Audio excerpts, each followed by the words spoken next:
तो नमस्कार साथियों, सेंटर में आप सभी का स्वागत है। आज हम लोग देखेंगे कि जिन बच्चों का एग्जाम है एसएससी जीडी का, उनके लिए मैं एक रीजनिंग का प्रैक्टिस सेट लाया हूं और इसमें टोटल जो क्वेश्चंस हैं वो 10 हैं।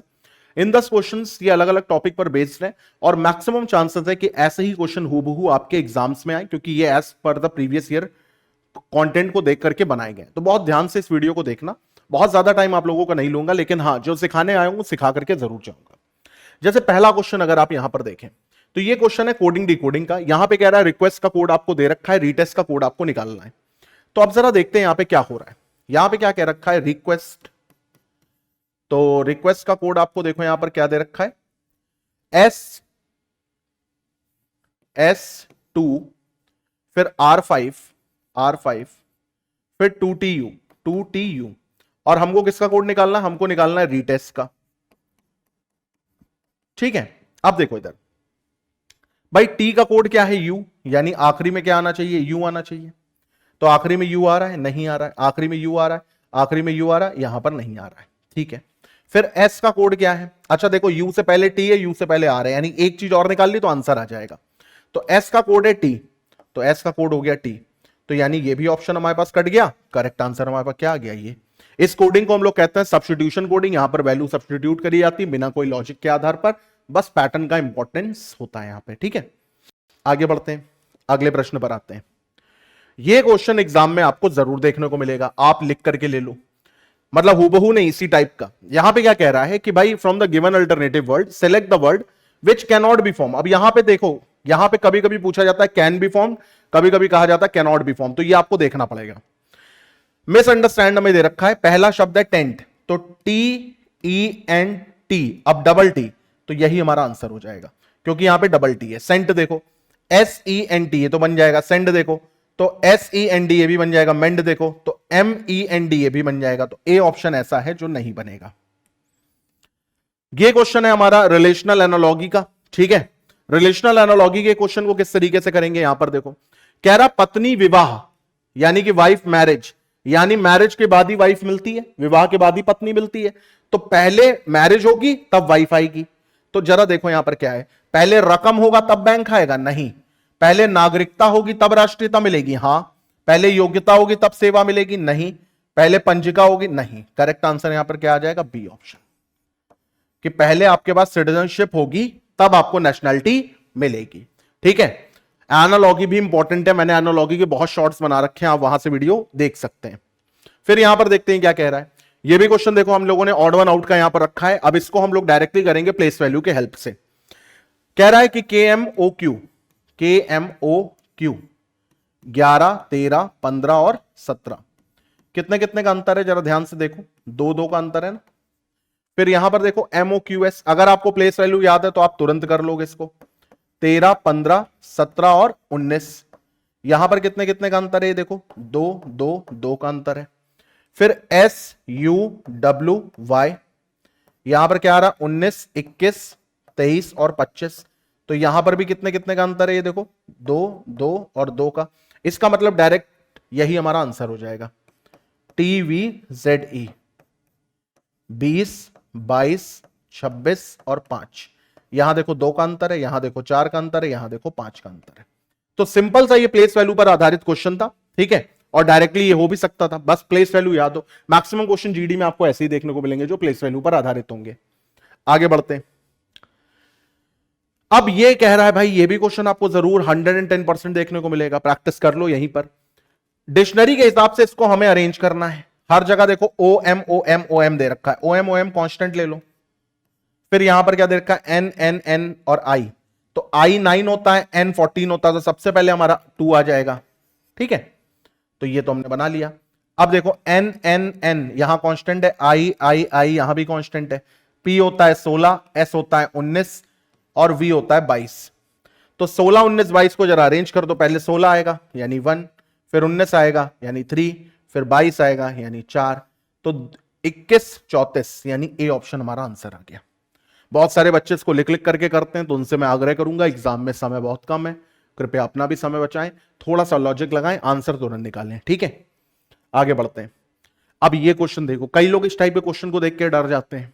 करना क्या है, सिंपल सी बात है, यहां पे समझो एक चीज को।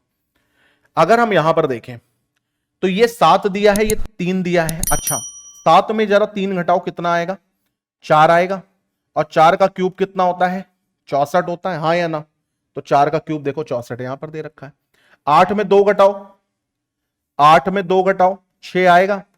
और 6 का क्यूब कितना होता है? 216 होता है। तो देखो 216 यहां दिया है।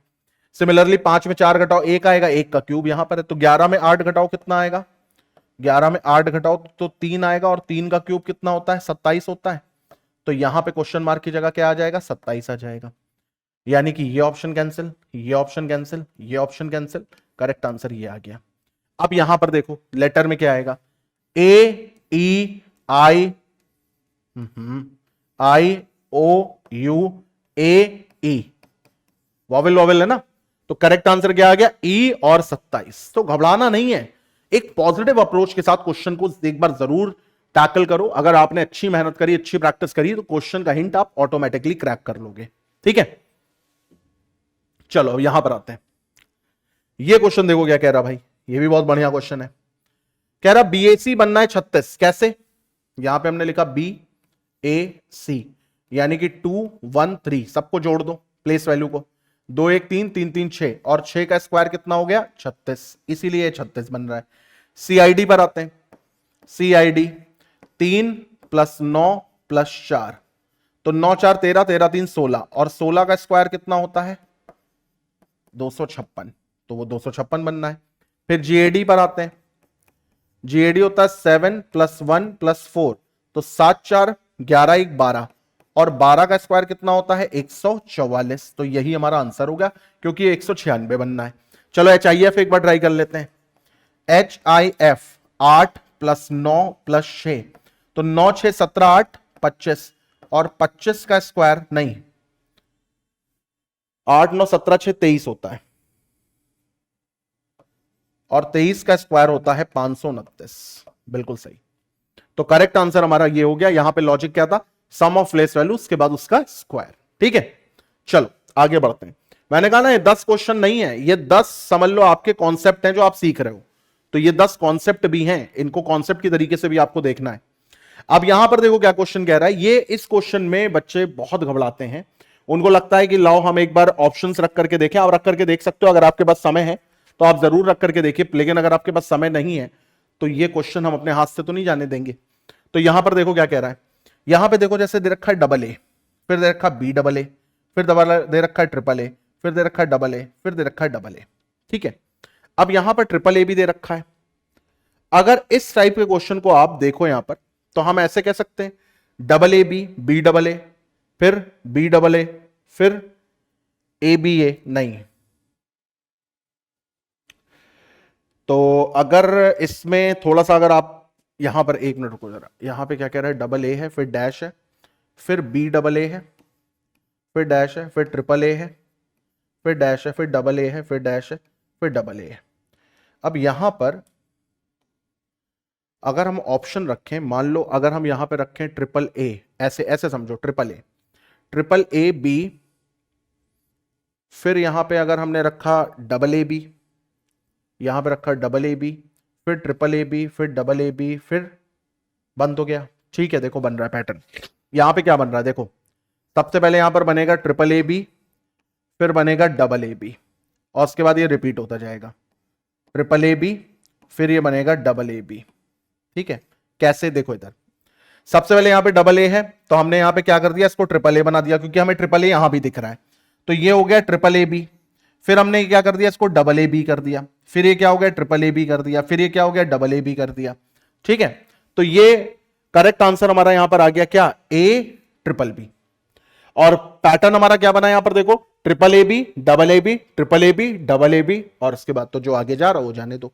ठीक है, तो इस टाइप के क्वेश्चन में अगर आप बहुत ही ज्यादा फंस जाओ, यहां पे क्यों हम फंसे? क्योंकि यहां 2 ही एलिमेंट है। अगर 3 या 4 एलिमेंट होते तो हम बिल्कुल ना फंसते। तो एक बार जरा अपने आप से बात करो कि कौन सा पैटर्न हम रख सकते हैं यहां पर।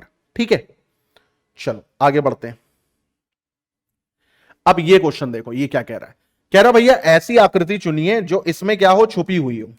और कौन सी आकृति छुपी हुई होनी चाहिए? ये वाली आकृति। तो अगर हम देखें तो ये वाली आकृति देखो हमको यहां छुपी हुई दिख गई। लो, हमारा आंसर ही आ गया पहली बार में। नॉन वर्बल बहुत इजी है, बस अप्रोच आपकी अच्छी होनी चाहिए। तो एम्बेडेड फिगर के क्वेश्चन भी आपसे पूछे जाते हैं। फिर आगे बढ़ते हैं, आते हैं अपने अंतिम प्रश्न पर। और ये कह रहा है कि भाई एक हमारे सामने ऐसे क्वेश्चन भी आपको एग्जाम में जरूर देखने को मिलेंगे।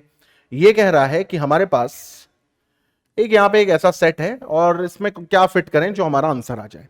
अब इसमें डिसाइडिंग फैक्टर होता है डिवाइड। कैसे, देखो इधर, अगर यहां पर डिवाइड देखो यहां पर आ रहा है ये सेकंड नंबर 7 और 5, 7 और 5 कभी डिवाइड नहीं होगा। डिवाइड देखो यहां पर आ रहा है 24 और 7 के बीच में, 24 और 7 कभी डिवाइड नहीं होगा। डिवाइड आ रहा है देखो यहां पर, और यहां पर आ रहा है प्लस, तो 5 + 5/8, तो यहां पर भी नहीं होगा। डिवाइड देखो यहां पर आ रहा है 5/5, ये डिवाइड हो जाएगा। इसको वैल्यू पुट करके देखते हैं। 24 माइनस है ना पहले 7, फिर मल्टीप्लाई बाई 5, फिर डिवाइड बाई 5, फिर +8। तो 24 - 7 मल्टीप्लाई बाई 5/5 +8, तो ये 5 से 5 हो गया। तो 24 - 7, 24 + 8 कितना हो गया, 32 हो गया। और 32 - 7 करो तो कितना हो गया, 2 उधर 5 उधर, यानी 25 आ गया। 25 आ रहा है यहाँ पे, ठीक है। तो देखो ये कितने आराम से मैंने कर लिया। मैंने मतलब हमने कर लिया। हम यहाँ पे सिर्फ एक ही चीज नोटिस करेंगे, क्या कि डिवाइड एक ऐसा, अगर डिवाइड ही नहीं हो पाएगा, वो रिमाइंडर में ही रहेगा, तो आंसर नहीं आएगा। तो उम्मीद करता हूं इस वीडियो में मैं आपको कुछ ना कुछ समझाने में सक्षम रहूंगा और कोशिश करूंगा कि ऐसी फ्रीक्वेंट वीडियोस आपको ला करके दूं। तो इसी के साथ मैं आज्ञा चाहूंगा। Till then bye, take care, have a nice day. Video को लाइक करिए, चैनल को सब्सक्राइब करिए, बाय।